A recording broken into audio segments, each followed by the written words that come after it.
Hi everyone, it's day 5 of my 30-day YouTube channel and we're talking about visibility. If you missed 1 to 4, you can check out my YouTube channel and you'll find the earlier ones there which you might want to join in with, though this will be a standalone anyway. So I thought yesterday we talked about who do you turn yourself invisible for. And I thought today we'd talk about where do you go invisible. So what situations do you turn your light down? What situations do you try to stay under the radar? What situations get you being less than your bright, shiny self? And you could pause the video now if you want for a few moments and just do a bit of journaling, a bit of jotting of some ideas.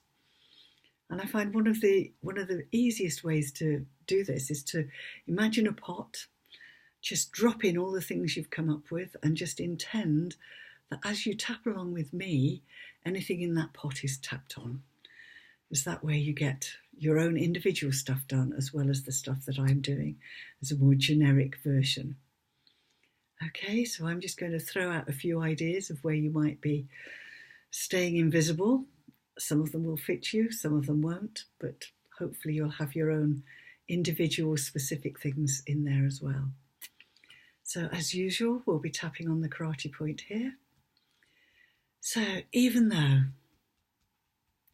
there are some places where it just doesn't feel safe for me to be my grown-up, big, bright, shiny self, I love and accept myself anyway. Even though there are young parts of me that decided when I was really young, it's not safe to be myself in this situation. I love and accept myself anyway. Even though I may have copied those from people around me and then I added to them myself. I love and accept myself anyway. Even though I've got all this going on and some of it has seemed useful to me and safe, and I'm open to the possibility that that's just a viewpoint, not the truth. And I love and accept the parts of me who thought those beliefs were the truth. And I'd like every part of me to know there are a million different truths. And if this one's not working for me, I can create a new one that works better. And I love and accept myself and everyone else involved. Loving and accepting myself and everyone else involved.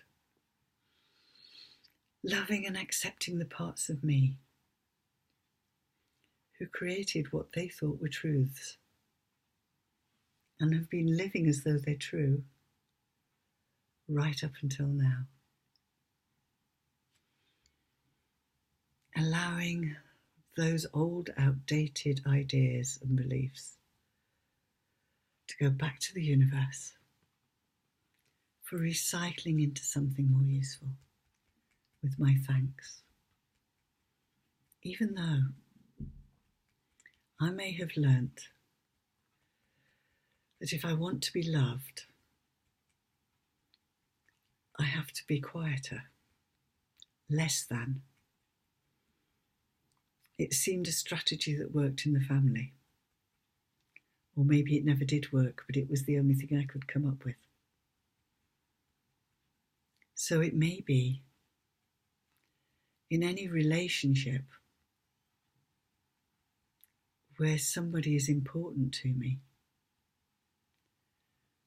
I turn my light down. It might be to protect other people from feeling less than.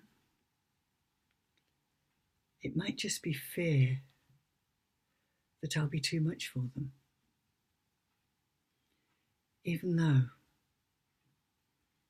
I may have decided in a work situation it's not okay to be the successful one, to be the one that knows what to do, to be the one that does a good job. Because maybe in school I got laughed at for being a swot, being a smart ass, being whatever the current word is for that. So I learned to stay small and pretend I wasn't bright, to stay safe. Even though I may have learnt to stay small around bullies because part of me thought it was safer. I'd like every part of me to know that bullies only attack those they perceive as weak.